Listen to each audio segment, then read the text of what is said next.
guys, this one we haven't had in the shop in a really long time. This is Brad's 2003 FX35, and it is a super cool build. You'll get to see here in a second why. Built motor, single turbo setup. It's running the automatic. It's got our built automatic that we did about 10 years ago. And this thing just, you know, is super impressive because you don't expect it. It's a sleeper. It's running R35 GTR wheels from a CBA, StopTech trophy brakes in the front, and BC coilovers. So this thing puts the power down. It handles. This thing has been to the track, and Brad just has a blast confusing people with this thing. So today we're in here, we're doing a little bit of tune-up work, fresh plugs, and figuring out why it's been running a little funky. So been checking a bunch of wiring. What we've done recently, we've basically been running the old 350Z Pro plugin, and this kind of works as a piggyback setup. It does take control of all the fuel and timing, all that stuff, but this runs the factory transmission. I forgot to and of course it's Rob Fuller, fucking Rob Fuller. So it's been running the 350Z Pro plugin setup. It's the piggyback version. So the benefit of that was we could have the factory computer control the throttle, the transmission to kind of make it all seamless, but it's turned to be a problem at this point. So back when this car was built, the controls weren't all that amazing for the factory ECU using uprev. Things have definitely progressed with the ARC features and the controls and bug updates. So what we're gonna end up doing is reincorporate the factory ECU. We're not gonna run this piggyback setup. So it means we gotta put a MAF back in it. Was missing a MAF entirely, which interestingly enough was strange. So the shop that put it together got rid of the MAF. The factory ECU still needed to see the MAF. Reason why is it knows what load it's running, so it has to control the transmission and all those things. It worked, but it wasn't ideal. So we've redone all the wiring for the MAF.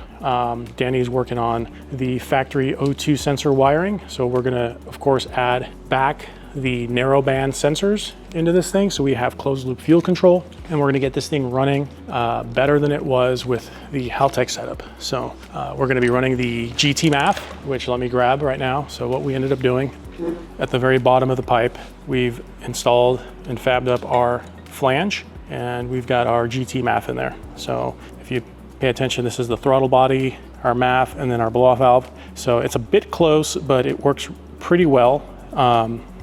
You want to have your blow-off valve before you have your MAF. So anytime you do that, you don't want to be measuring what the blow-off valve released into the air. So if we basically pretended that this was the throttle and this was the mass airflow sensor is measuring the air, but the blow-off valve vents that air. Since it measured that air, the ECU is going to add the fuel for that air, and it's going to cause stumbling, especially when you come to a stop or once you get off of boost. So you want to make sure when you're running a MAF setup that you place your blow-off valve correctly. So we didn't have a whole lot of room. We didn't want to redo the blow-off valve entirely, so we made the best of what we had.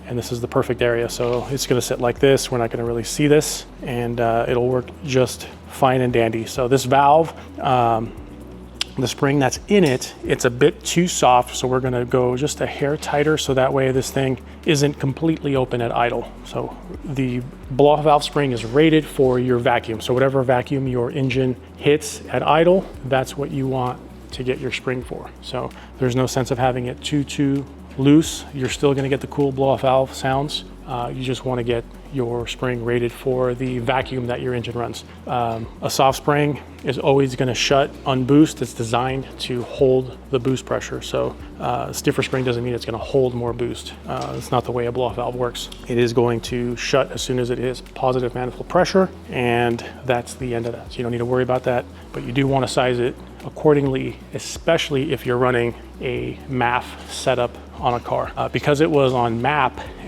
speed density, we didn't have this. It didn't need to worry about it. All the airflow is calculated by intake air temp and pressure in the intake manifold. But since that's not what's happening now, we're gonna change the spring around to make this work even better. For the turbo guys, it is a Garrett GT35 82R I don't remember the turbine housing size that we've got on it. We have replaced the center section. So, oh goodness, probably 7 years ago, we were doing a little bit of maintenance work and we found that the compressor wheel had been chewed up. Wasn't making any sound. It was just basically we had it apart. We fabbed up essentially a mount for the turbo. So that way the exhaust wasn't supporting the entire weight of this whole thing. So we've got a cool little mount that bolts to the engine, that bolts to the turbo, that allows this thing to not keep breaking the exhaust. So when Brad first brought us this thing, we were dealing with cracked exhausts, we were dealing with flex joints that were breaking. Fabbed up a mount for this bad boy, and that's taking care of all those issues. So now it's just a slip joint setup off the headers that it's got with a V-band setup. And then that all goes, both banks come together and it feeds our turbo in the front. From there, it's just a single exit all the way out back using Vibrant products, mufflers and resonators. And we've also incorporated a custom home Heltz resonator in the exhaust to cut down on the drone. For the fuel system, nothing too crazy. We've just got about 650cc injectors. This is just running pump gas, 91 octane with a custom return fuel system and 2 Walbro 255 liter per hour fuel pumps. A couple of changes that we've made is we are running the second pump off of a hop switch, so that way the second pump isn't running all the time. There's no need to wire your secondary fuel pump to run all the time. You're gonna overrun your fuel pressure regulator. You're going to heat up your fuel, and you just don't need to do that. So that's a change we've incorporated as well. And then we'll get this thing on the dyno once we get our plugs replaced for a little bit of maintenance. But overall, this car has been super reliable. It's been a daily driver for Brad with this build probably 15 years now. So really cool setup in the front. It's got twin coolers. One is for the automatic and one is for the engine oil. It is running the B&M high-tech coolers. I really like these if you can fit them because they have their own built-in fan and little switch. So once it senses about $1.80, the fans automatically turn on. You don't have to worry about it. And once it cools down, they shut back off. So got some good heat management. Running the coil rad, and we've had to put in some really thin, ultra little thin setup for the fans, just because real estate used to be pretty good up here, but because of the turbo setup, we don't have a whole lot of room. So it's got some thin fan shroud little setup from Mishimoto. It actually works pretty well. And one thing we're gonna do is, it's part of the tune-up is we're gonna be replacing the thermostat as well to ensure this thing doesn't have any problems with the upcoming summer weather. There's a ton of heat under here, guys, and you know, this poor radiator and fans are working overtime to not only get rid of the heat from the engine via the cooling system, but also the ambient heat it's got up against from the downpipe and all the hot side stuff of the turbo. So turbo blanket does a beautiful job of keeping that heat away, but you still can't deny this thing is just putting out a ton of heat right now. So yeah, that's always want to make sure that we are proactive and not run any overheating things. So the last thing you need to do is be driving on a hot summer day, 100-degree day, and getting stuck on the side of the road. So it's always good, and it's probably been easily 10 years on this thermostat. So we're gonna get this thing replaced, and then we'll get this on the dyno. And dos minutitos, guys. We've got Brad's FX. We're just wrapping it up so we can get it on the dyno after all our updates. So we're back on the stock ECU using UpRev. What we've done is we fabbed up our MAF, and we've got our blow-off valve here like we talked about. So you can see with this thing idling, see how the valve is open? So it's allowing air to escape. You gotta have your MAF past the blow-off valve, so this is good, but it's still pretty close. So the best thing, as we mentioned, is we want to stiffen it up a little bit so that it's closed at idle. Not a big deal on a speed density car because you're not calculating airflow here, right? You're calculating pressure with intake air temp. So what we're gonna do is we've got a yellow tile spring that we're gonna be installing, and we're gonna put it in here. That way this thing doesn't wanna stall coming to a stop or sudden throttle changes as well. So let's go ahead, let's do that, and then we'll take a look at our boost controller install. So because this had a Haltech and it was being controlled by the Haltech ECU, we've gone ahead and installed a Greddy boost controller. So now you can access and change the boost right there, really easy. Before before you had to do it in the tune if you wanted to change your boost settings.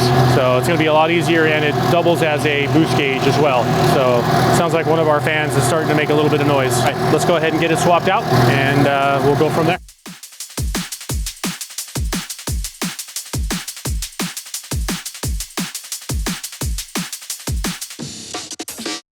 Like they're bringing anything to the table. Bro, I'm not your son, see I'm able. I do my own bits. Limited edition, some missing classic shit. I know that you're feeling it. Like they're bringing anything to the table. Bro, I'm not your son, see I'm able. I do my own bits. Limited edition, some missing classic shit. I know that you're feeling it.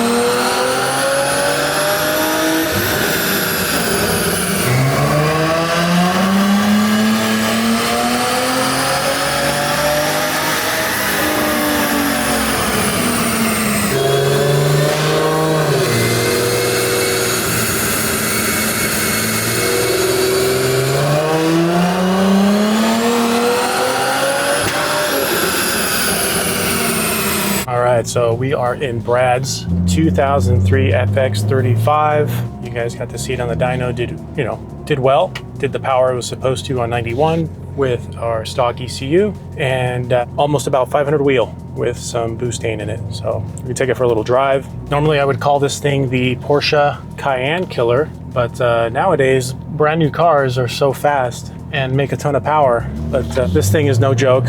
It's still probably lighter than the VW Group's vehicles. It is just rear-wheel drive, so we will have issues with traction, whereas a Cayenne is all-wheel drive and really won't have any problems like that. But, really it's about enjoying the drive. And the biggest thing about a build is the pride you have after you've put it together. And it's different. I mean, how often do you see a turbocharged FX35 and it's done really well? It's beautiful. It drives really good. This thing's been like this and running really with minimal issues for probably close to 15 years now. So little tweaks here and there, things change, but one of the reasons is why I turbocharged my Titan is just because it's really cool, it's unique, not a lot of people do it. So same thing with this FX. It's cool to have something like that, and because essentially you're running the 350Z engine in it, there's a lot of things you can do, and there's a lot of support that's out there for it. And it's also cool just to say that you did because you wanted to. So gives it another sleeperness to it. Granted, this thing with the CBA GTR wheels and StopTech trophy brakes gives away a little bit of that, but nonetheless, people won't suspect a whole lot, especially when you see what's done under the hood. So we'll give this thing a little bit of ripping, make sure our transmission shifts, and if we need to, we'll make some adjustments. We'll test our boost controller. Our Greddy is now conveniently located right here next to our dual gauge pods, so we can see our oil pressure and we can see exactly what our boost is. And if we need to change it, we can make that really, really quickly. So right now we're on low, gets us about 12 pounds of boost for 91. And the placement is really good because you can keep your eyes on the road and take a nice glance. So best thing about the Greddy ProFac is its peak and hold feature. So you can see what that peak boost was. Like they're bringing anything to the table. Bro, I'm not your son, see I'm